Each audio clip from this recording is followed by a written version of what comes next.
Oi, amigos e amigas.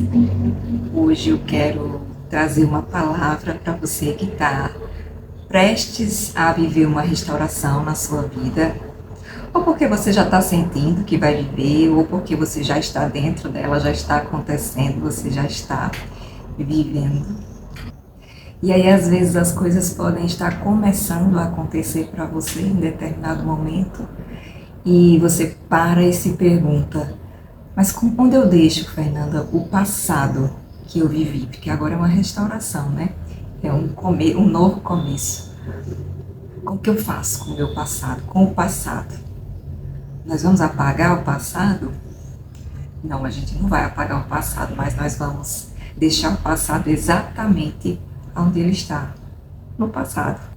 E aí eu estava lendo à luz da Bíblia ações, situações, né, de algumas pessoas que agiram não de forma, não a tratar com o passado especificamente, mas que tiveram ações que nos fazem trazer para esse tema, esse questionamento, de maneira que vai nos ajudar a viver o novo de Deus de uma forma onde a gente vai conseguir não focar nas feridas do passado ou nas questões do passado, né, que querendo ou não podem ter nos moldado agora no presente de certa maneira, mas que não podem fazer morada nessa nova vivência, nessa nova situação a qual a gente se dispôs a viver outra vez.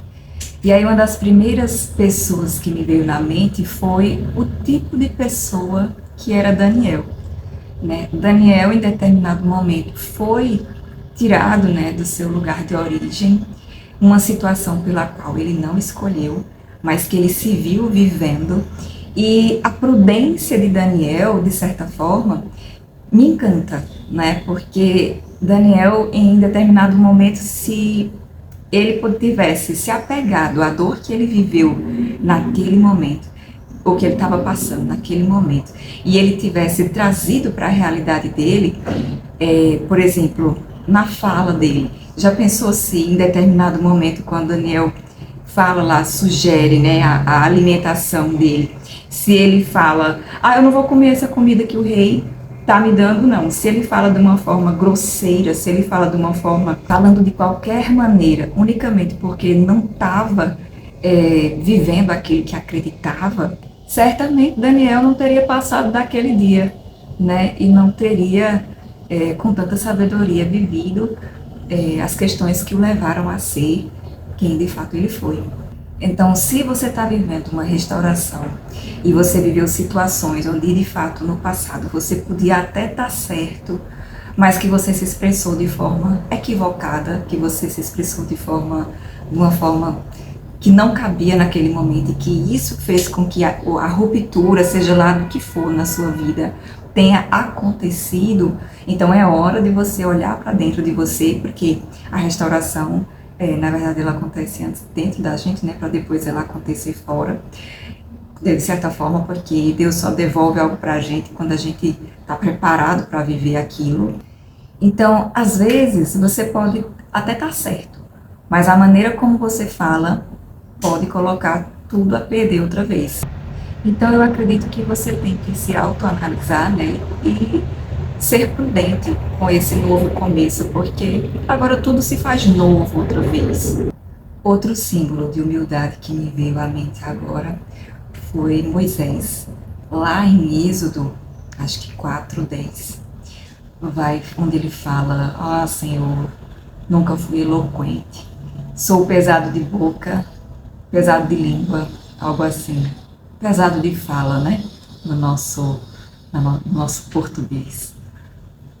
E olha quanta humildade, né, de Moisés admitir isso. Então isso nos fala muito sobre vigilância, de que a gente precisa, agora que estamos vivendo a restauração de Deus, o novo de Deus, a gente precisa vigiar, porque Deus preferiu muito mais, a partir dessa confissão de Moisés, colocar alguém para falar por ele, a deixar ele falar de forma descabida. E isso é algo que a gente pode trazer para esse momento, quando você vive situações lá no passado, onde desagradaram você, onde entristeceram seu coração. e você acreditou que a melhor maneira de viver era não viver mais daquela maneira, e hoje você vê que Deus restaurou e que trouxe novamente para você, e que agora tem a oportunidade de se viver novas experiências de uma forma melhor, de uma forma transformada. Então, a gente precisa, quando eu olho para essa situação de Moisés, para essa fala de Moisés, a gente precisa ser vigilantes conosco, porque se aquela restauração veio para você agora, mas se a ruptura partiu de muitas vezes a maneira que você falou, a forma de você conduzir, que você não soube conduzir aquele momento lá no passado, e que, claro, não estou dizendo que muitas vezes a ruptura não é pedagógica, muitas vezes ela é necessária, né? Mas se agora você está diante do hoje, porque tudo que você tem, que a gente tem, que eu tenho, que você tem é o hoje. E eu tiro por mim mesma isso, porque eu costumo dizer assim, que Deus, ele foi muito benevolente comigo durante toda a minha vida, eu tenho 40 anos, e ele me colocou diante de experiências. Eu acho que eu vou ter que fazer, inclusive, uma parte 2 desse vídeo, porque tem muita coisa que eu gostaria de falar nesse tema de restauração, de coisas que aconteceram comigo mesma. Mas assim, eu ficava muitas vezes observando que Deus, ao longo da minha vida, ele me colocou diante de situações e muitas vezes de pessoas que hoje já nem estão mais aqui, que já partiram. E eu ficava me questionando, muitas vezes pessoas muito jovens, e a cada situação que eu vivia com essas pessoas que passaram pela minha vida e que hoje eu olho e a gente vai ficando e que essas pessoas já partiram para a eternidade, eu fico vendo assim a importância da gente entender que é o hoje que a gente tem, que o passado de fato não merece a nossa assistência, não merece a nossa atenção e que o futuro realmente é incerto. Então, hoje a gente precisa vigiar, porque se Deus está te dando uma nova oportunidade, e se você está vendo esse vídeo, certamente ou você já sentiu que algo está prestes a acontecer, ou você nem sabe, mas isso pode estar perto de acontecer, você pode estar prestes a viver uma grande restauração na sua vida, e você começar a utilizar dessas palavras que eu estou dizendo aqui, porque eu refleti para a minha vida sobre isso aqui, e acredito que à luz da Bíblia você pode dar uma olhada nessas passagens e você começar a tentar colocar esse olhar também nas coisas que passaram pela sua vida, nas razões que você vai ter para aplicar para o seu dia a dia, para o que está acontecendo com você agora, hoje. E como eu estava dizendo, a gente precisa vigiar. Por exemplo, se eu estou fazendo um doce, né, e eu posso estar usando os maiores ingredientes, os melhores ingredientes que eu tiver dentro da minha casa para ficar com um doce extremamente saboroso, mas se em determinado momento eu não vigio a panela e cair uma mosca na minha panela, certamente, provavelmente eu vou ter que descartar o doce inteiro, todo aquele doce, e aquilo ali vai ser perdido outra vez. Então, eu acredito que é necessário a gente fazer um reset nas coisas que passaram e que em nada vão contribuir para o agora, para o hoje, para o momento presente, principalmente se essas coisas foi um aglomerado de pequenas coisas e que a gente já entendeu agora através desses exemplos que eu dei, que muitas vezes algo que é pequeno pode comprometer algo inteiro. E você sabe que muitas vezes essa luta vai ser contra você mesma, vai ser contra o inimigo, né? Principalmente porque o inimigo é acusador e ele se utiliza de pessoas, muitas vezes pessoas próximas a nós, ao nosso convívio. E quando olhamos para o exemplo de Maria, que vinha com aquele frasco de alabastro, e que quando ela foi derramar nos pés de Jesus aquele unguento, aquela essência, ela não se preocupou com quem podia falar, com quem estava vendo, com o que iam dizer. Ela simplesmente foi lá e fez. Então, esse momento novo que você está prestes a viver, você precisa ter segurança de você nesse momento, de que você não vai abrir portas, de que você não vai dar brechas, né? Vai ser necessário você fechar brechas, fechar os ouvidos, até para as pessoas que vão tentar atrapalhar esse novo momento, porque o inimigo pode se utilizar de pessoas para isso. O inimigo, ele não quer a restauração da sua casa, da sua vida, das suas finanças, da sua família, do seu relacionamento. Não, ele não quer. Ele quer distrair você, ele quer entristecer você, porque ele já sabe que ele é um derrotado, ele já sabe qual é o lugar dele, ele já sabe para onde ele vai, e ele tem um exército junto com ele. E o que ele mais quer é levar mais alguém, né, juntamente com esse exército. E a partir dessa clareza é que a gente vai ter o entendimento de quando a gente perceber que tem alguma coisa saindo, né, daquela atmosfera que a gente está voltando a viver, porque é muito interessante que quando a gente começa a viver uma restauração, às vezes ela nem aconteceu ainda, mas ela já tem efeitos sobre nós. E eu tiro por mim mesma, por exemplo, às vezes, se eu sou muito sensível, como eu já falei aqui em alguns outros vídeos, eu sou muito sensível, assim, não vou dizer que é a voz de Deus, mas eu sou muito sensível às situações em que eu vivo e muitas vezes a voz de Deus também. As pessoas muitas vezes têm efeitos em nós. Então, quem eu sou diante daquela situação? Quem eu sou diante daquela pessoa? Ou daquela situação? Às vezes, a restauração ainda nem aconteceu, mas você já está se transformando por dentro, você já consegue se perceber que determinada situação ou pessoa tem um efeito positivo em você. Nossa, quando eu estou perto de fulano, eu sou assim, eu me sinto mais proativa, eu sou feliz, eu sou alegre, eu não tenho vontade de comer açúcar, eu tenho vontade de ficar bem.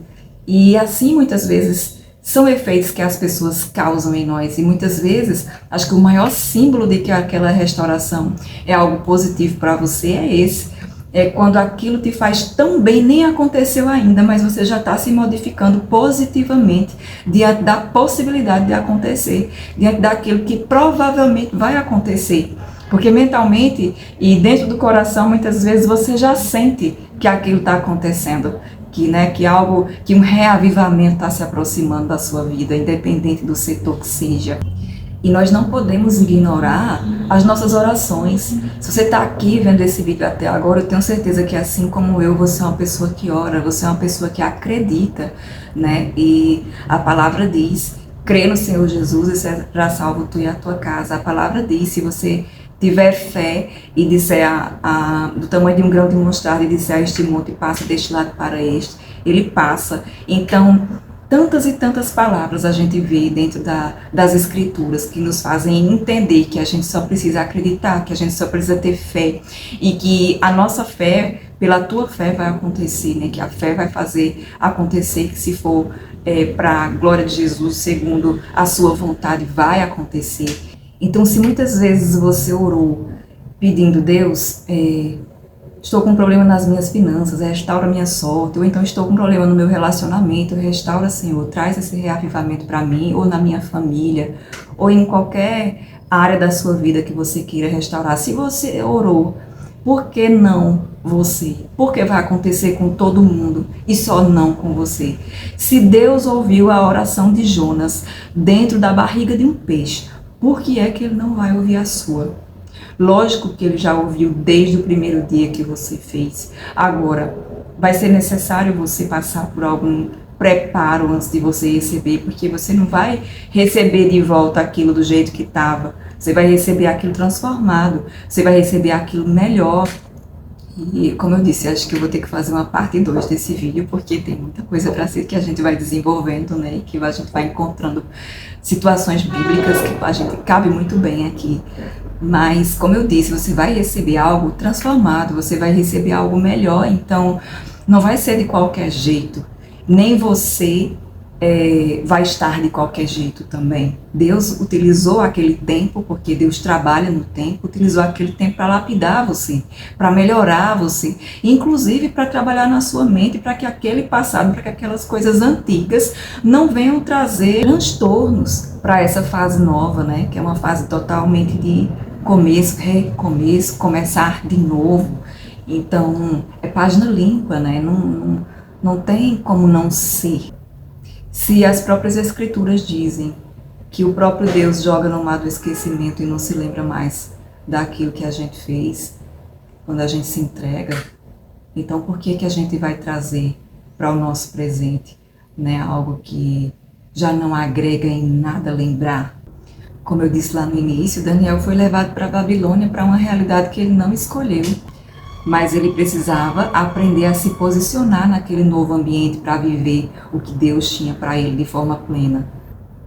Então, não seja inseguro diante deste novo tempo, desta restauração que Deus está prestes a colocar na minha e na sua vida.